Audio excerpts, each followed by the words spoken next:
அனைத்து இந்திய அண்ணா திராவிட முன்னேற்ற கழகத்திற்கு ஆதரவாக அந்த கூட்டணியில தான் இருக்கோம். தொடர்ந்து அந்த கூட்டணியில தான் இருக்கும்னு நான் பலமுறை சொல்லிட்டேன். நீங்க இப்படி திரும்ப திரும்ப கேட்கிறப்ப அதுக்கு எனக்கு என்ன பதில் சொல்றதுன்னு தெரியல.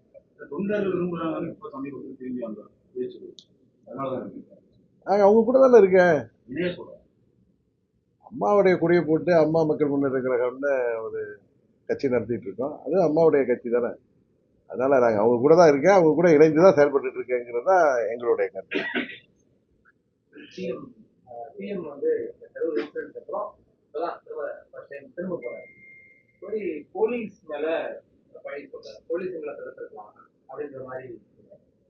அவர் தானே போலீஸ் துறை மந்திரி. அந்த யாரெல்லாம் அன்றைக்கு அவரை தப்பா வழி நடத்தி அந்த மீட்டிங் வர வச்சு அவ்வளவு பெரிய ஒரு பாதகமான ஒரு செயல் அன்றைக்கு பல உயிர்கள் போகின்ற செயலை போலீஸ் செய்ததா சொல்ற முதலமைச்சர் இன்னைக்கு கண்டுபிடித்து சொல்ற முதலமைச்சர் இன்னைக்கு அந்த துறையோட அமைச்சராகி 60 நாள் கிட்ட போது என்ன நடவடிக்கை எடுத்திருக்கிறாரு? இதெல்லாம் முதலமைச்சர் சொல்றதெல்லாம் உண்மையாங்கிறத சிபிஐ என்கொயரி ஏற்கனவே போயிட்டு இருக்கு. அதுல எல்லா உண்மையும் வெளிப்படும். ஆனா பழியை யார் மேலேயோ போடுறது சரியா இருக்காதுன்னு நினைக்கிறேன். அதுல அந்த அந்த கரூர் துயர சம்பவத்திற்கு காரணமானவர்கள் யாராக இருந்தாலும் அவர்கள் சட்டத்தின் முன் நிறுத்தப்பட்டு அவர்களுக்கு உரிய தண்டனை உச்ச நீதிமன்றம் வாங்கி தரும் என்ற நம்பிக்கை இருக்கு. நான் ஏற்கனவே நானும் சொல்லியிருக்கேன். எல்லாரும் தமிழ்நாட்டில் உள்ள பல அவங்க கூட்டணியில உள்ள கட்சி தலைவர்கள் முதற்கொண்டு இது ஒரு தவறான முன்னுதாரணம். இன்றைக்கு தாவேக அரசு இதிலும் ஒரு தவறான முன்னுதாரணத்தை உருவாக்கி வருகிறார்கள். என்ன சொல்ல போனா கடை தேங்காவை எடுத்து வழிப்பிள்ளையருக்கு உடைச்ச கதையா தான் இருக்குது அப்படின்னு தான் பார்க்க முதலமைச்சர் வந்து எதிர்கட்சி தலைவர்களையும் சரி எதிர்கட்சியிலையும் சரி மேடைகள்ல பொது இடங்கள்ல வந்து விமர்சனம் பண்ணுறது சரியான அரசியல் நாகரிகத்துக்கு உட்பட்ட அரசியல் தான் பார்த்தீங்கன்னா இருக்கு. திரைப்பட பாடல்கள் எல்லாம் பாடுறாரு, புரட்டான்றாரு, சால்னான்றாரு முதலமைச்சர் அவரு கொத்து புரோட்டாங்கிறாரு.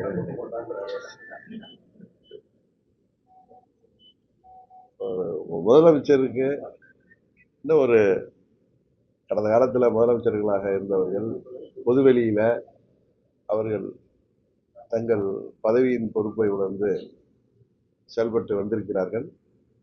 அதை முதலமைச்சரும் அதை பின்பற்றினால் நன்றாக இருக்கும் என்று நினைக்கிறேன். அவர் இன்னும் சினிமா நடிகராகவே இருக்கார். அதான் பிரச்சனை.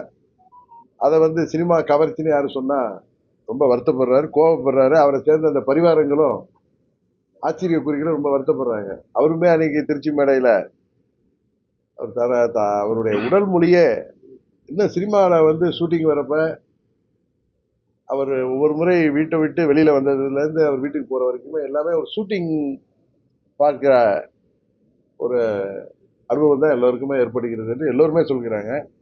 அதை சொன்னா எங்களை பார்த்து பொறாமப்படுறீங்க, நாங்கள் ஆட்சிக்கு வந்துட்டோன்னு எங்களை பார்த்து எதிர்கட்சிகள்லாம் பொறாமப்படுறாங்க, அவர்கள்லாம் உதிரிகள், அவர்கள்லாம் தீய சக்திகள், அவர்கள்லாம் தீர்ந்து போன சக்திகள் அப்படின்னு அந்த சினிமாவில எல்லாம் அவர் படங்கள்ல கிளைமேக்ஸ்ல எல்லாம் ரொம்ப உணர்ச்சி வசப்பட்டு பேசுவாரு. அது மாதிரி தான் பேசுறாரு.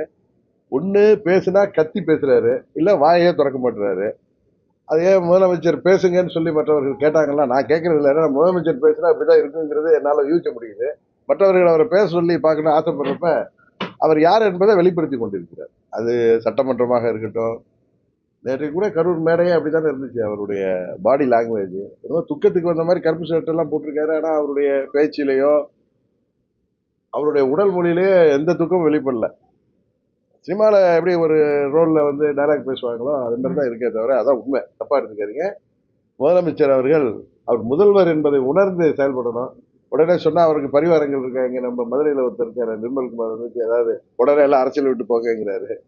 அரசியலை விட்டு தமிழ்நாட்டு மக்கள் யாரை வெளியேற்ற வேண்டுமோ அவர்களை உறுதியாக வெளியேற்றுவார்கள். அதுபோல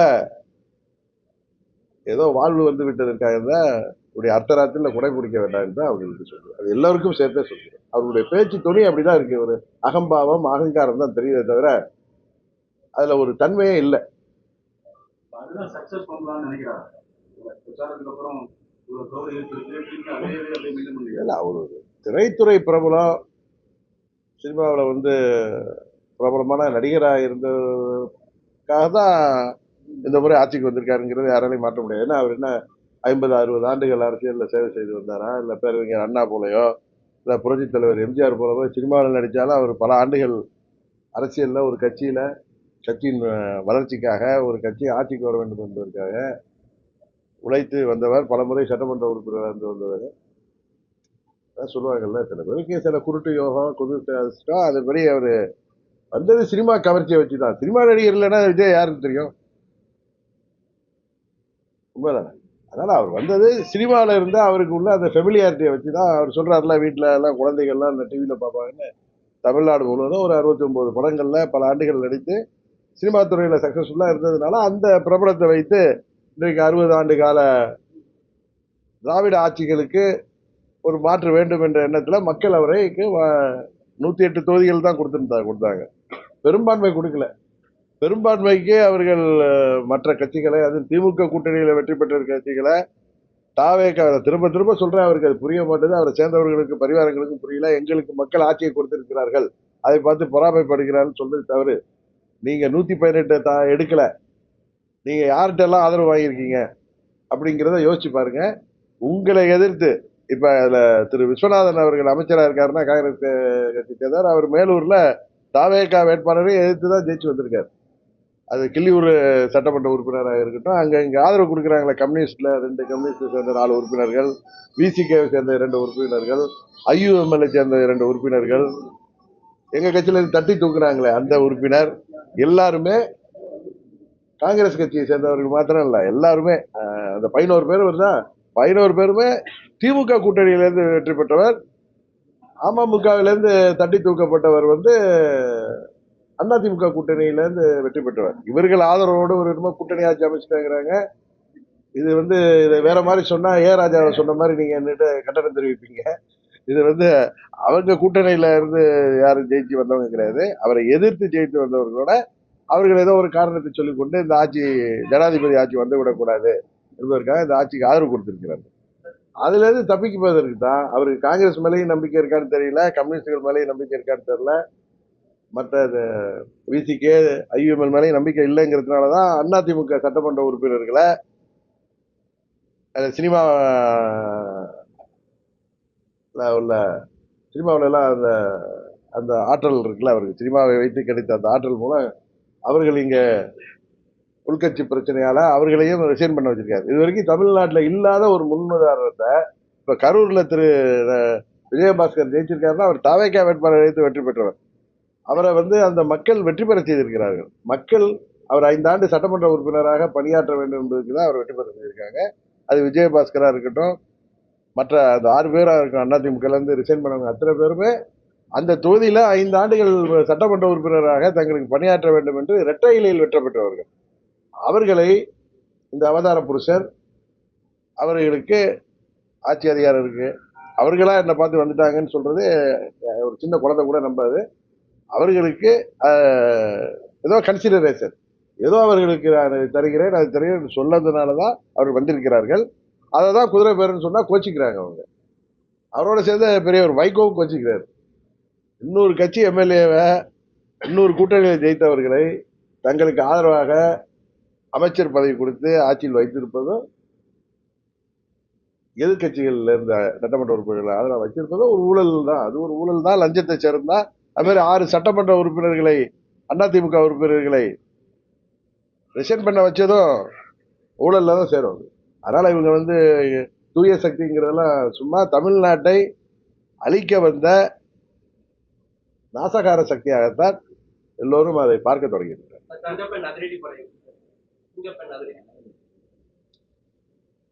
பெயர் சினிமா பாணியில இருந்தாலும் அது செயல்படணுங்கிறது தான். ஏன்னா இன்றைக்கு ஆட்சி அதிகாரத்துல முதலமைச்சரா அவரை அமர்த்தி விட்டதாக அவரே புலகாங்கித அடைகிறாரு. அதனால அவருடைய டியூட்டி அது. தமிழ்நாட்டில் சட்டம் ஒழுங்கை பாதுகாக்கணும், பெண்கள் பாதுகாப்பை உறுதி செய்யணும், போதை மருந்து புழக்கத்தை தடுக்கணும். அதுபோல தமிழ்நாட்டில் பல வளர்ச்சி திட்டங்களை கொண்டு வரணும். அவர்கள் சொன்ன தேர்தல் வாக்குறுதிகளை விவசாயிகளை ஏமாற்றியது போல் ஏமாற்றாமல் அவற்றை எல்லாம் நிறைவேற்றணும். இன்னும் சில பேர் அவர்களுக்கு ஆதரவாக ஓராண்டு டைம் கொடுக்கணும், 6 மாதம் டைம் கொடுக்கணும் அப்படின்லாம் சொல்றாங்க. அது வளர்ச்சி திட்டங்களுக்கும் தேர்தல் வாக்குறுதிகளை நிறைவேற்றுவதற்கும் அவர்கள் கால அவகாசம் எடுத்துட்டோம். 5 ஆண்டுகள் கூட எடுத்துக்கிட்டு தேர்தல் வாக்குறுதிகள்லாம் நிறைவேற்ற மாதிரி வாக்குறுதிகள் கிடையாதுங்கிறது எல்லோருக்குமே தெரியும். ஏற்கனவே திமுக எப்படி அதிலெல்லாம் கஷ்டப்பட்டாங்கங்கிறது தெரியும். அதனால தமிழ்நாட்டிற்கு வேலைவாய்ப்பை பெருக்குவதற்கு வளர்ச்சி திட்டங்களை கொண்டு வர வேண்டும். அதுபோல அடிப்படை வசதிகளை தொடர்ந்து பராமரிக்க வேண்டும். இதையாவது அவர்கள் ஒழுங்காக செய்ய வேண்டும். அதை செய்வதற்கு யாரும் அவங்கள போய் குறை சொல்லல. அவர்கள் இது போல மேடைகளில் ஏறி மற்றவர்களை பற்றி தவறாக பேசுவதற்கும், அவர்கள் வானத்திலிருந்து குதித்தது போன்று அவர்கள் காட்டிக் கொள்வதற்கும், அவர்கள் தேவதூதர்கள் போலவோ அவதார புருஷர்கள் போலவோ இனிமே தமிழ்நாட்டை காப்பாற்ற வந்த மீட்பர் போலவோ அவர் பேசுவதோ அவரை சேர்ந்தவர்கள் பேசுவதற்கு தான் எதிர்க்கட்சிகள் பதில் சொல்கிறார்கள். விவசாய கடனை ரத்துப்படி செய்ய சொல்லி எந்த விவசாயிகளும் கேட்கல. ஆட்சிக்கு வந்த உடனே இவங்க இந்த ஏமாற்று வேலை பண்றதுதான். அவர்களை ஏமாற்றியது தான் விவசாயிகளும் போராடுறாங்க. ஒரு விவசாயி கூட இறந்துட்டாரு. அவர் வீட்டுல யாருக்கும் வேலை வாய்ப்பை கொடுத்தா அது எல்லாரும் பாராட்டுவார்கள். இவங்க கூட்டத்துல இறந்து போனவர்களுக்கு இவர் வேலை வாய்ப்பை கொடுப்பதுதான் இன்னைக்கு விமர்சனத்துக்கு உள்ளாகுது. அன்றைக்கு இந்த விவசாய கடன்களை முழுமையாக தள்ளுபடி செய்ய வேண்டும், எங்களை ஏமாற்றக்கூடாது என்று போராடி விட்டு வீட்டுக்கு சென்ற விவசாயி தலைஞரை சேர்ந்தவர் இறந்தாரே, அவர் வீட்டில் உள்ளவங்களுக்கு வேலை வாய்ப்பு கொடுத்தால் அது உறுதியாக எல்லாரும் பாராட்டுவார்கள். அதனால மக்களை ஏமாற்று வேலையில் செய்யாம எதிர்கட்சிகள்ல தவறான முன்னாரத்தை காட்டி எதிர்கட்சி சட்டமன்ற உறுப்பினர்களை சுரண்டாமல், எதிர்கட்சியினரை ஆசை வார்த்தை கட்டி ஆளுங்கட்சி என்று பிள்ளை பிடிப்பது போல் பிடிப்பதை நிறுத்திவிட்டு ஆட்சி செய்ய வேண்டும் என்பதுதான் எதிர்கட்சிகளின் குரலாக இருக்கிறது. ஒரு முதலமைச்சர் பேசுறாரு, களவாணின்னு பேசுறாரு. இதே அந்த திரு விஜயை பார்த்து சொல்றதுக்கு எவ்வளவு நேரம் ஆகும்? இவர் தான் களவாணி. நம்ம ஊர்ல சொல்லுவாங்க ஆடு திருட மாடு திருட. எங்க ஊர் பக்கம்லாம் சொல்லுவாங்க சில ஊர்ல, அவன் உள்ளி மாடை தான் திருடுவான், இன்னும் சில பேர்ல ஆடை தான் திருடுவான். கேள்விப்பட்டிருக்கீங்கல்ல? சில பேர் கட்டக்கோல் வைப்பான். அதே மாதிரி நீங்க எம்எல்ஏ திருடர்கள், நீங்க எம்எல்ஏ களவாணிகள். நீங்க முதல்ல அண்ணாச்சி அமமுக எம்எல்ஏ ஒரு சட்டமன்ற உறுப்பினர்னு அவரை ஆசை வார்த்தை கேட்டு உண்மையிலே திரும்ப சொல்றேன்னா அந்த லெட்டர் போர்ஜரியா போய் கொடுத்தாரு. அது ஒரு 420 வேலை. அது ஒரு முதலமைச்சர் ஆவரத்துக்காக செஞ்ச வேலை. இவர்கள் ஆட்சி அமைப்பதற்கே அவ்வளவு தகுதி திருப்பங்கள் செய்தவர்கள். உண்மையா இல்லையா? எங்க சட்டமன்ற உறுப்பினர் அண்ணன் பழனிசாமி அவர்கள் தான் முதலமைச்சர். அவர் முதலமைச்சராக ஆதரவாக என்னோட கையெழுத்து போட்டு 5 மணிக்கு கொடுக்குறாரு. 7:30 மணிக்கு திரு விஜய் அவர்கள் கவர்னரை சந்தித்து கொடுக்கிற லெட்டர்ல அமமுக எம்எல்ஏ கையெழுத்தும் ஐயுஎம்எல் கையெழுத்துமே இருந்துச்சு. அதுல அது ஐயுஎம்எல் மறுத்தாங்க. அதை பார்த்து தான் நான் கவர்னர் அப்பாயின்மெண்ட் வாங்கிட்டு போய் பார்த்து எங்க எம்எல்ஏ எனக்கு தான் லெட்டர் கொடுத்துருக்காரு, நான் அவரை தொடர்பு கொண்டா எனக்கு கிடைக்கல. ஒன்று அவரை என்னால் தொடர்பு கொள்ள முடியல. ஒன்று இந்த லெட்டர் ஃபோர்ஜரியா இருக்கும், இல்லை குதிரை பேரமா இருக்குன்னு நான் சொன்னேன். அவங்க இல்லை ஃபோர்ஜரி இல்லை, ஏன்னா அவங்க பயந்துட்டாங்க. அது ஃபோர்ஜரி லெட்டர் இல்லைன்னு காமிக்கிறதுக்கு அந்த எங்க அப்பா குதிரைக்குள்ளார இல்லைன்னு அந்த திருட்டு வீடியோவை விட்டாங்க. ஸோ அப்போ என்ன குதிரை பேரம் தான். ஒருத்தர் நீங்க விருப்பப்பட்டு ஆதரவு கொடுத்திருந்தா அவரை சட்டமன்ற உறுப்பினரை கவர்னர்கிட்ட அழைச்சிட்டு போயிருக்கணும், இல்லை அவருடைய ஒரிஜினல் கடிதத்தினால் கொண்டு போயிருக்கணும், இல்லை அவரை உங்க அலுவலகத்தில் அழைத்து உங்களுக்கு ஆதரவா கடிதம் வாங்கி போட்டோ எடுத்துட்டு போய் கொடுத்துருக்கணும். எதுவும் இல்லாம நீங்க ஒரு லெட்டர் கொடுத்துட்டு செராஸ் காப்பியை கொடுத்துட்டு அந்த சட்டமன்ற உறுப்பினரே அவரே கவர்னர்கிட்ட அதை மறுத்து நான் கொடுத்த லெட்டர் இல்லைன்னு கொடுத்தேன். கவர்னரிடம் கொடுத்த கடிதம் காப்பி இருக்கு, நான் காமிச்சேன். போலீஸ் ஸ்டேஷன்ல கம்ப்ளைண்ட் கொடுத்தாரு. இதுல யாரு களவாணி? எம்எல்ஏ களவாணி யாரு?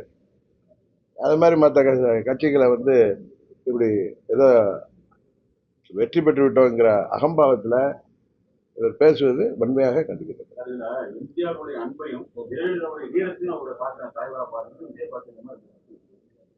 சொல்லியிருப்பாங்க. அவருக்கு என்ன கன்சிடரேஷன்ல எதுக்காக அவர் திரு ஏபிஎஸ் மேல கோவம் வந்து அதுக்காக சட்டமன்ற உறுப்பினரை பதவியை காலி அதை ராஜினாமா செய்துட்டு ஒரு கட்சிக்கு போக வேண்டிய அவசியம் இருக்கா? எனக்கு இதை விட விஜயை விட இன்னும் அழகா தமிழ்ல பதில் சொல்ல தெரியும். எங்கேயோ கோச்சிக்கிட்டு எதுக்கோ போனாங்க மாதிரி இவர்களெல்லாம் வர வைக்கிறது என்னங்கிறது தெரியும். இதுல இன்னொன்னு இந்த நேரத்தில் விளக்கம் கொடுக்கணும். திமுக அண்ணா திமுக சேர்ந்து ஆட்சி அமைக்க இருந்தார்கள், 2 பேரும் கூட்டு களவாணிகள் சொல்றாரு. நீங்க பண்ணிருக்கிறதே களவாணி வேலை தானே. திமுக கூட்டணியில இருந்த கட்சிகளை நீங்க களவாணி அவங்களோட ஆதரவோட அவங்களுக்கு மந்திரி பதவி கொடுத்து ஆட்சி அமைச்சிருக்கீங்க. அமமுக எம்எல்ஏவை களவாண்டு தான் நீங்க லெட்டர் வாங்கி கொண்டு கொடுத்தீங்க. இன்றைக்கு 6 பேரை ரிசைன் பண்ண வச்சதே ஒரு களவாணித்தனம் தானே. அதனால உண்மையான ஒரிஜினல் களவாணி திரு விஜய் அவர்கள் தான்.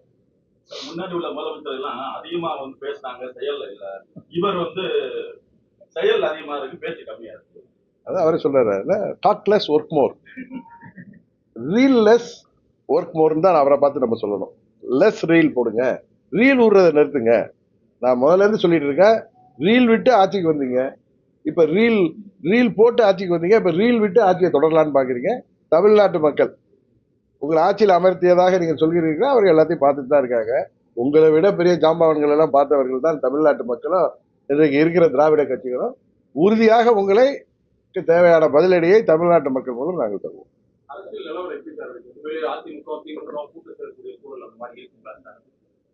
இல்லை, இதெல்லாம் முன்னாடியே நம்ம கணிச்சு சொல்றதுக்கு நான் ஒன்றும் மெட்டலாஜிக்கல் டிபார்ட்மெண்ட்லயும் வல்லுநரும் கிடையாது, ஜோதிடரும் கிடையாது. சூழ்நிலைகள் முடிவு செய்யும். இப்போ யாராவது நீங்கள் யாரும் திரைமுறையில பார்த்துருக்கீங்க விஜய் ஆட்சிக்கு வருவாரான்னு யாரும் சொன்னீங்களா? என்ன கூட கேட்டீங்க, இவர் தான் கேட்டார், நீங்கள் விஜய் தலைமை ஏற்றிட்டு போவீங்களான்லாம் கேட்டார் என்கிட்ட. ஒரு கட்சி இது வந்திருக்காரு, அவருக்கு பாப்புலாரிட்டி இருக்கு, அவர் கூட கூட்டணி போனால் என்ன இருக்குன்னு தான் நான் கேட்டேன். அதே நேரத்தில் சொன்னேன், நான் அங்கே போவேங்கிற எண்ணத்தில் சொல்லலை, இதே இடத்துல சொன்னேன்.